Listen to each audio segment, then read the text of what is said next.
हमारे पिताजी ने बचपन में हमारी चोटी रखवाई। स्कूल जाते थे बच्चे खींचते थे इस चोटी को, उस समय लगता था कल बाल कटवाने जाऊंगा चोटी कटवाया आऊंगा। लेकिन पता नहीं कैसे उस समय रक्षा करी, नहीं कटवाई। आज हमारी स्कूल के वही बच्चे जो चोटी खींचते कथा बैठ के सुनते हैं, सामने प्रणाम करते हैं, हाथ जोड़ते हैं। ठाकुर जी के लिए कुछ धारण किया तो ठाकुर जी ने आज उसका प्रमाण भी दिया ना।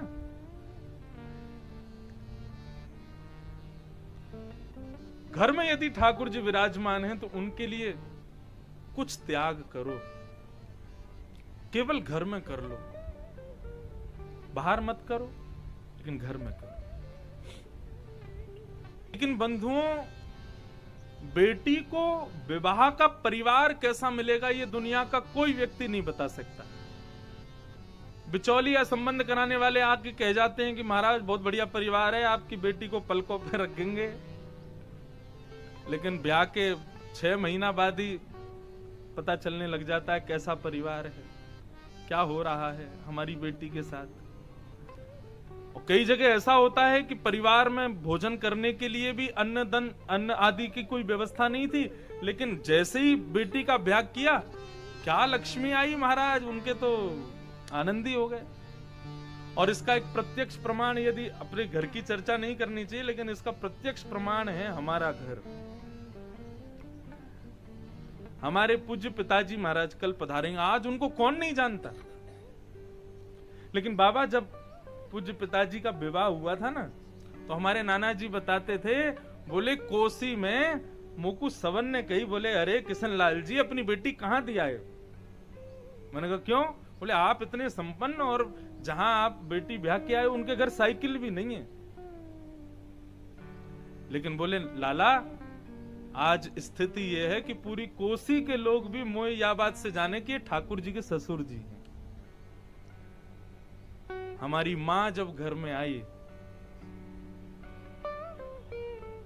मैं तो आज भी अपने मन से खुल करके कहता हूं, जो मुझे बल प्राप्त, मेरे पिताजी को प्राप्त, ये हम दोनों का बल नहीं, हमारी मैया की तपस्या है। तो बेटी कैसे घर में जाएगी कोई नहीं बता सकता। कई घरों में बेटियां जाती हैं, होते बहुत अच्छे हैं, लेकिन पता नहीं कहां पहुंच जाते हैं। लेकिन कई घरों में बेटियां जाकर के भाग्य बना देती हैं। तो सक्कूबाई वैष्णव खानदान की थी, लेकिन उनका ब्याह हुआ भक्ष भक्ष खाने वाले परिवार में, मद्यपान करने वाले परिवार में। ऐसे परिवार में सक्कूबाई का विवाह हुआ। सक्कूबाई केवल दिन रात रोती थी, ठाकुर जी को कोसते हुए कि मैंने क्या बिगाड़ा था आपका। कोई भक्त परिवार ना होता तो चलता, लेकिन कम से कम ऐसा दरिद्र परिवार तो नहीं मिलता मुझको। सक्कूबाई यदि कभी कह भी देती कथा सुनने जाना है, तो परिवार के सब लोग मारने पीटने पर आतुर हो जाते थे। ऐसे परिवार में सक्कूबाई का विवाह हुआ। मैंने बंधुओं कल या परसों के प्रसंग में कहा था, भक्ति मंदिर में प्रकट नहीं होती है। मंदिर में तो सभी भक्त हैं। भक्ति का पता चलता है व्यवहार में, भक्ति का पता चलता है संसार में, भक्ति का पता चलता है समाज के बीच में। प्रतिकूल परिस्थितियों में आप क्या निर्णय लेते हो, उससे पता चलता है कि भक्ति कैसी है।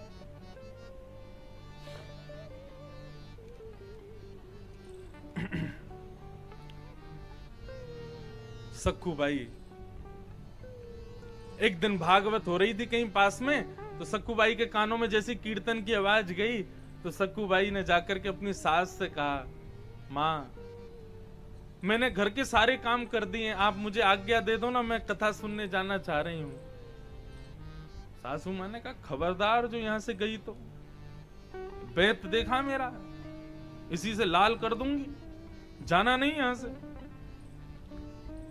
आज सक्कूबाई रोने लगी एकांत में, ठाकुर जी को कोसने लगी, बोले मेरी सास बुरी नहीं है, मेरी ननद बुरी नहीं है, मेरे घर वाले बुरे नहीं है, बुरे आप हो। क्योंकि सब कुछ आपकी इच्छा से होता है, और शायद आपको मुझे कष्ट में देखने में बहुत सुख मिल रहा है ना, इसीलिए आप ये सब कर रहे हो। रुदन करने लगी सक्कू बाई। आज ठाकुर जी से सहन नहीं हुआ। बंधुओं, भगवान से सब सहन होता है, लेकिन अपने परम भक्त की दो स्थिति ठाकुर जी कभी सहन नहीं करते बाबा। एक तो नेत्रों के आंसू, और या फिर भक्त कहे कि मैं अनाथ हूं, ठाकुर जी विचलित हो जाते हैं। ना, अनाथ मत कहो खुद को, मैं हूं ना तुम्हारा नाथ। सब जगह नाथ हैं, जगन्नाथ, द्वारिका नाथ, बद्रीनाथ, श्रीनाथ, सब नाथ ही तो। नाथ का मतलब स्वामी। श्री सरस कुंज वारे पूज्य महाराज जी पधारे, बारंबार प्रणाम। बड़े भैया को भी बारंबार वंदन। कल ठाकुर जी ने खूब सुख पायो रात्रि में सरस कुंज के उत्सव में, और वहां किशोरी जी से मिलकर के लाला वचन दे के आए हैं कि अब जल्दी कढ़ी पकौड़ी खावे आएंगे और सरस कुंज में आनंद होगा। सरस कुंज, मैंने एक दिन शायद कथा में कहा था, कथा का साफल्य तब जानिएगा कि आप यहां बैठे बैठे ये भूल जाओ कि आप जयपुर में हो।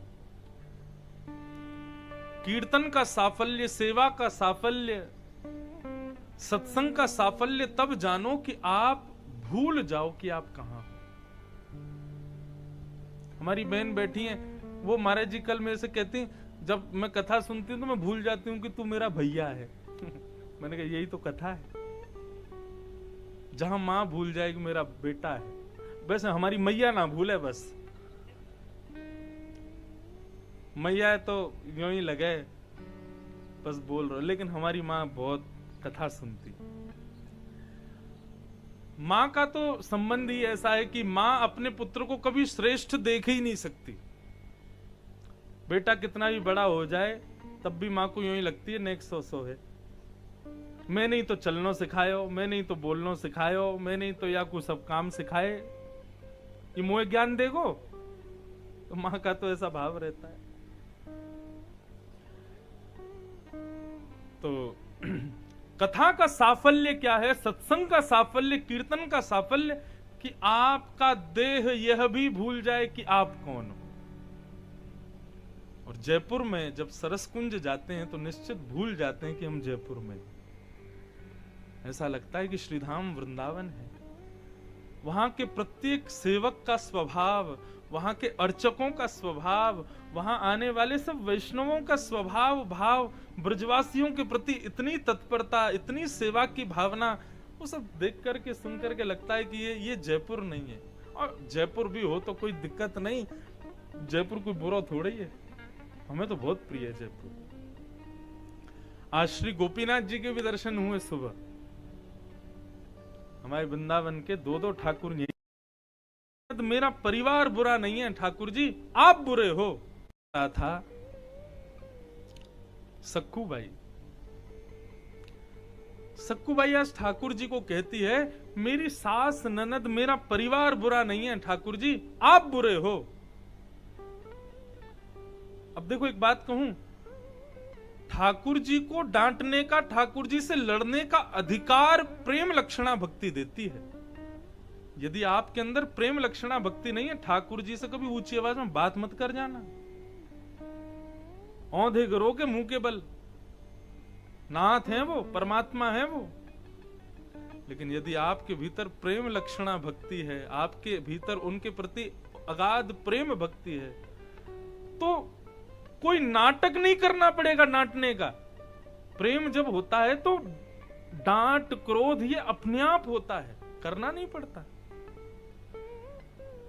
आज सक्कू बाई रो रही है और कह रही है कि कोई बुरा नहीं है, संसार में सब अच्छे हैं ठाकुर जी, आप बुरे हो। आप नहीं चाहते कि मैं आपकी कथा सुनूं, आप नहीं चाहते कि मैं आपके सत्संग में जाऊं, आप नहीं चाहते कि मैं आपके पास आऊं। नहीं आऊंगी आज के बाद। आज मुझे पता चल गया कि मैं अनाथ हो गई हूं। और मैंने निवेदन किया बंधुओं, ठाकुर जी को अपने प्रेमी भक्त का हर कष्ट सहन होता है, लेकिन प्रेमी भक्त के नेत्रों के आंसू और उसके मुख से निकला गया ये अनाथ शब्द ठाकुर जी सहन नहीं कर पाते। गोपियां गोपी गीत गाती रही, ठाकुर जी सुनते रहे, लेकिन जैसे ही रुरुदुः स्वस्वरम राजन, जैसे ही गोपियों के नेत्रों में आंसू आए, ठाकुर जी रोक नहीं पाए खुद को। तासामाभिर्भूत सौरी स्मयमाय बुकाम्भुज पीतांबर धर सगवीर साक्षात् मन्मथ प्रकट हो गए।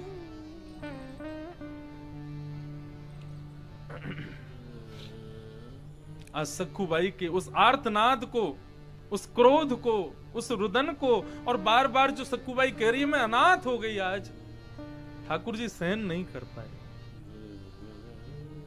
और इतने में ही सखुबाई की सास का रूप धारण करके ठाकुर जी प्रकट हो गए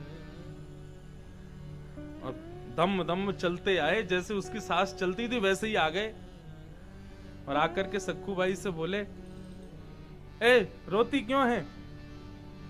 स्वर नहीं बदला, स्वर बिल्कुल वैसा ही है जैसे सास का था। अच्छा कथा में जाने को रो रही है, चल जा कथा सुनने चली जा।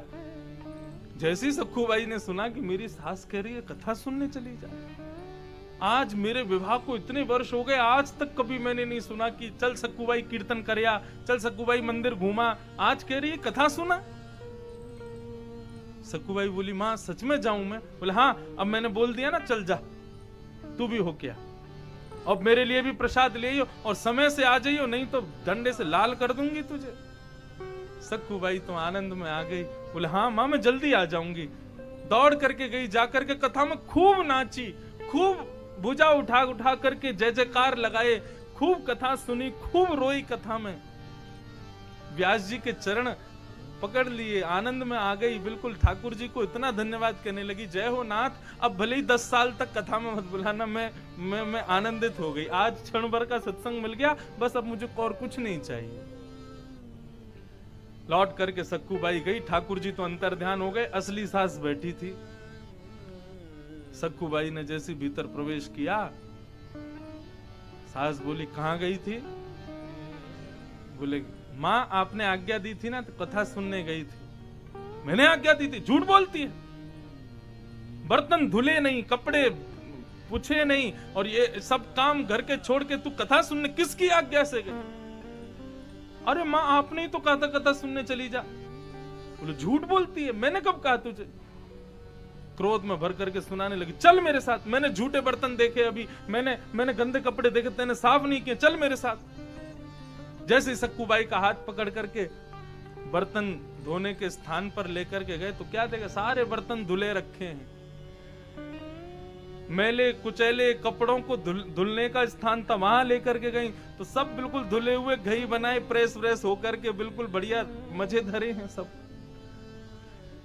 ये स्थिति देख करके सास आश्चर्य करे, अभी तो मैं देख के गई थी ये सब बिल्कुल दूषित पड़ा था, ये सब इतनी जल्दी साफ कैसे हो गया? सखुबाई समझ गई, मुझे कथा की आज्ञा देना और मेरे पीछे से घर के सारे काम करना, ये सब साफ सफाई करना, ये जरूर मेरे गोपाल जी पधारे थे, उन्होंने कृपा करके ये आनंद प्रदान किया है। आज सखुबाई आर्तनाद करते हुए ठाकुर जी से प्रार्थना करती है, नाथ आप आकर के बर्तन मांजना स्वीकार है, आपको आकर के कपड़े धोना स्वीकार है, मेरे परिवार की मति बदलना स्वीकार नहीं है आपको, इनकी बुद्धि बदल दो ना, इनको भी भक्त बना दो। ऐसे सखुबाई के परिवार पर ठाकुर जी ने कृपा की और सब भक्त हो गए।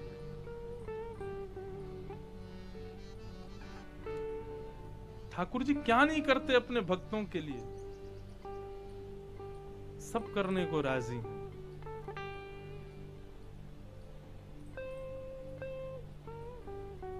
आज पांडव रुदन कर रहे हैं, याद कर रहे हैं कि ठाकुर जी ने क्या नहीं किया हमारे लिए, मेरे सारथी बन गए, मेरे